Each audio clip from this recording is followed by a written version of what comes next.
جو 73 فرقوں والی ایک حدیث جو پبلک میں مشہور ہے نا جامع ترمذی کی، وہ تو ضعیف ہے. شیخ البانی، شیخ زبیلی زئی صاحب دونوں نے اس کو ضعیف کہا ہے. مشکات میں بھی آپ کو شروع میں کتاب الاعتصام بالکتاب والسنہ چیپٹر میں مل جائے گی کہ نبی علیہ السلام نے فرمایا بنی اسرائیل میں 72 فرقے تھے، میری امت 73 فرقوں میں بٹ جائے گی، سوائے ایک کے سب دوزخی ہوں گے. اور پوچھا گیا وہ جنتی گروہ کون سا ہے، تو کہا گیا ما انا علیہ و اصحابی، جس پہ میں اور میرے اصحاب ہیں. یہ روایت اصول محدثین پہ سندن ضعیف ہے. البتہ اس کو سپورٹیو ایک صحیح حدیث ہے ابو داؤد کے اندر کہ نبی صلی اللہ علیہ وآلہ وسلم نے فرمایا کہ میری امت کے 72 فرقے دوزخ میں جائیں گے اور صرف ایک جنت میں جائے گا. فرقہ نہیں، گروہ، طائفہ منصورہ. اور نبی علیہ السلام فرمایا وہ ہے الجماع. یہ بھی ساتھ بتایا. آپ دیکھیں 73 فرقوں والی حدیث جو لوگ بیان کر رہے ہیں وہ ساتھ بتاتے نہیں ہیں کہ اس فرقے کا نام بھی آیا. فرقہ نہیں کہنا چاہیے، اس گروہ کا. الجماع. الجماع کس کا نام ہے؟ کسی کا بھی نہیں. بریلوی کے الجماع اپنے آپ کو کہتے ہیں، جو بندی، اہل حدیث، شیعہ، کوئی بھی نہیں کہتا. الجماع کا مطلب ہے امت کی مین سٹریم، اجماع امت، جو موٹے موٹے عقیدوں کو لے کے چلتے ہیں.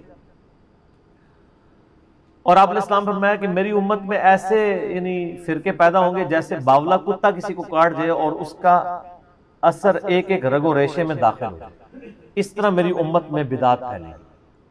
اچھا، نبی علیہ السلام نے بھی دیکھا ہے کہ یہ کتے کی مثال دی ہے. مجھے بتائیں کہ یہ کسی گروہ میں بدعت کا پھیلنا جس باولے کتے کے کاٹنے سے ہوگا، نبی علیہ السلام فرمایا وہ کتا کوئی ہاکی کا پلیئر ہوگا، کرکٹ کا پلیئر ہوگا، یا کوئی مولوی ہوگا. ظاہر ہے مولوی کسٹوڈین ہے نا. عقائد کا کسٹوڈین کون ہے؟ مولوی. تو علماء کو نبی اسلام نے، علماء سو کو کیا فرمایا؟ کتا. اور باولا کتا، پاگل کتا.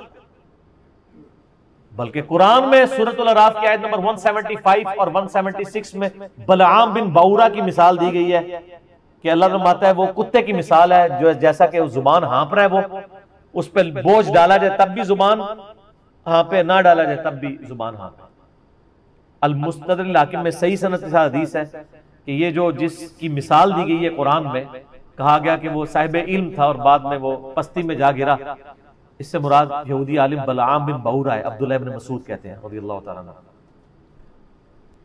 قرآن میں بھی کتے کی مثال، حدیث میں بھی کتے کی مثال. اور اب آپ دیکھ لیں، جب ہم کہتے ہیں کہ جی آپ علماء سو کو کتا کہا گیا تو پھر ہم سے ناراض ہوتے ہیں. نبی علیہ السلام تو وَإِنَّكَ لَعَلَىٰ خُلُقٍ عَظِيمٍ ہے، ان سے اعلیٰ اخلاق کسی کا نہیں، پھر بھی آپ کہہ رہے ہیں کتے کی مثال ہے. تو وہ روایت ٹھیک ہے کہ 72 جہنم میں جائیں گے، ایک جنت میں، لیکن اس میں الفاظ نہیں 72 ہمیشہ کے لیے دوزخ میں جائیں گے، یعنی ان کے کام دوزخیوں والے ہیں. ورنہ نبی علیہ السلام یہ کلیئر کرتا ہے کہ 72 تو ہمیشہ کے لیے دوزخ میں ہے اور ایک ہمیشہ کے لیے جنت میں، یعنی اپنے اعمال کی وجہ سے ڈومیننٹ ان کا پورشن جہنم میں جائے گا. اس کو ایکسپورٹیو حدیث بخاری اور مسلم کی ہے کہ میری امت کا ایک گروہ قیامت تک حق پہ قائم رہے گا، کوئی نقصان پہنچانے والا ان کو نقصان نہیں پہنچا سکے گا حتیٰ کہ قیامت قائم ہو جائے گی. تو یہ جو لوگ ان احادیث کی بنیاد پہ اپنے گروہ کو جنتی کہتے ہیں اور دوسرے کو دوزخی، پہلے تو یہ کلیئر کر دیں جنتی فرقہ کوئی بھی نہیں ہے. فرقہ تو ہوتا ہی وہ ہے جو اصل سے ٹوٹ کے الگ ہو. جنتی گروہ ہے، طائفہ منصورہ، کامیاب گروہ. نبی علیہ السلام، صحابہ، تابعین، اہل بیت سب کے سب ایک یعنی جنتی گروہ تھے. ان سے ٹوٹ کے جو الگ بنا وہ فرقہ ہے. اب یہ پتہ ٹوٹتا ہے تو وہ فرق ہو جاتا ہے نا اپنے درخت سے. وہ پتہ تو نہیں کہہ سکتا یہ درخت فرقہ ہے. جس طرح آج ہم کہتے ہیں ہمیں اپنے آپ کو مسلمان کہنا چاہیے، وہ کہتے ہیں یہ نیا فرقہ بن گیا.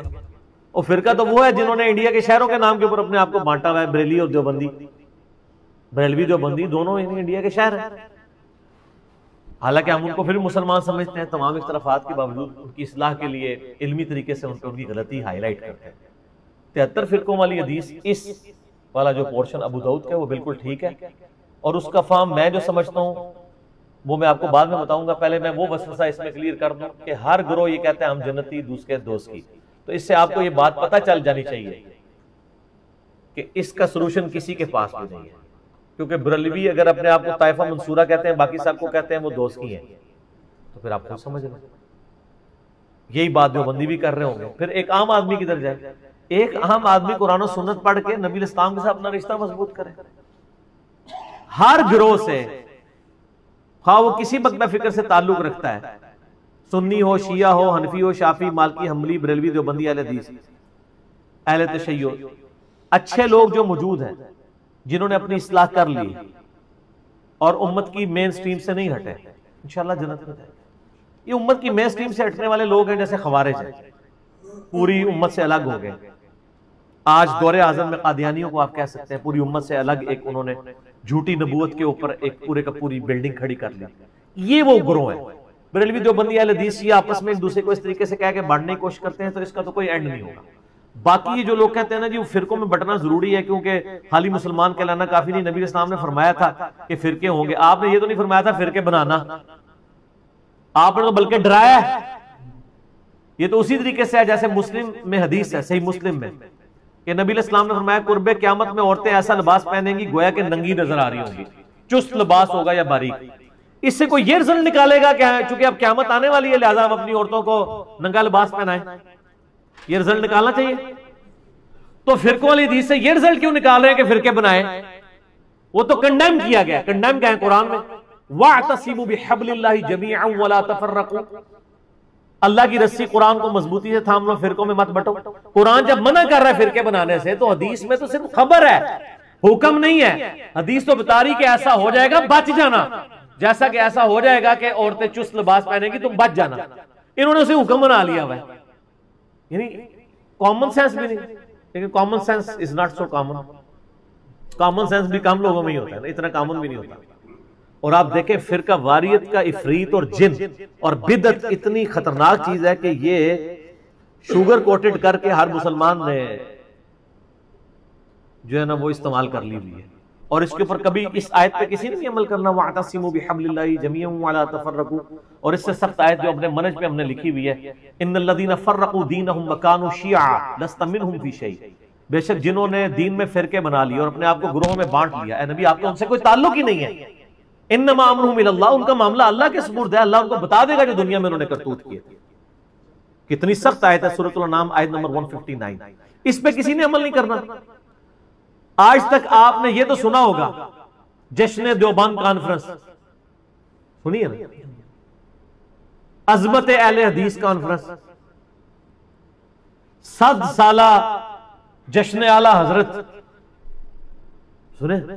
آج تک آپ نے کبھی سنی ہے مسلمان کانفرنس یا مسلم کانفرنس؟ نہیں، کوئی بھی کرنے کے لیے تیار نہیں ہے. ان چیزوں کو فخریہ کرتے ہیں. اور جو اللہ نے ہمارا نام رکھا تھا ہوا سماکم المسلمین من قبل وفی ھذا، اللہ نے تمہارا نام مسلم رکھا تھا اس قرآن سے پہلے ابراہیم علیہ السلام نے رکھا، اللہ نے اس قرآن میں انڈورس کیا. آپ کسی کو جا کے نا میں مسلم ہوں ایسے دیکھنا شروع ہو جائے گا میں کافر ہوں. آپ کسی بریلویوں کی مسجد میں جا کے نا میں بریلوی ہوں، کہیں ماشاءاللہ. آپ کہیں دیوبندی ہوں، تھوڑا سا منہ چڑھائے گا لیکن کہے گا ہاں دیوبندی بھی ایک فرقہ ہے، وہ فلاں جگہ ان کی مسجدیں ہیں.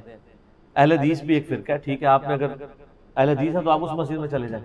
لیکن اگر آپ جا کے کہہ دیں خدا نہ خواستہ کہ میں مسلم ہوں، مسلمان ہوں، تو اس کے چہرے کا رنگ فق ہو جائے گا، وہ سمجھے گا آپ نے اس کو گالی دے دی. اس سے بڑی کیا لعنت پڑ سکتی تھی کہ مسلم نام سے آپ چڑھ جائیں، جو ہمارا فخر تھا. ما کان ابراہیم یہودی ولا نصرانی، ابراہیم نہ تو یہودی تھے نہ نصرانی تھے. ولکن کان حنیفا مسلما وما کان من المشرکین، بلکہ وہ تو حنیفہ تھے، سب سے ٹوٹ کے ایک اللہ کے ہو جانے والے. وہ مشرک نہیں تھے اور مسلم تھے، سر تسلیم خم کرنے والے. یہ آج ہمارے لیے مصیبت بن گئی ہے. ہم جب لوگوں کو بتاتے ہیں لوگ پریشان ہو جاتے ہیں، پھر ہم ان کو پھکی دیتے ہیں. صحیح مسلم میں ایک حدیث ہے کہ قرب قیامت میں جب دجال آئے گا نا تو الٹیمیٹلی یہودیوں کے خلاف جب مسلمان قتال کریں گے تو اللہ کے نبی علیہ السلام فرماتے ہیں اگر یہودی کسی پتھر کے پیچھے بھی چھپا ہوگا نا تو وہ پتھر بھی بول کے کہے گا ایھا المسلم، اے مسلم میرے پیچھے یہودی اسے قتل کرتا، سوائے ایک درخت کے غرقت جو یہودیوں کو پناہ دے گا کیونکہ وہ یہودیوں کا درخت جس کی کاشت انہوں نے بہت زیادہ کی ہوئی ہے. میرا یوٹیوب پہ غرقت کے اوپر ایک کلپ بھی ریکارڈڈ ہے.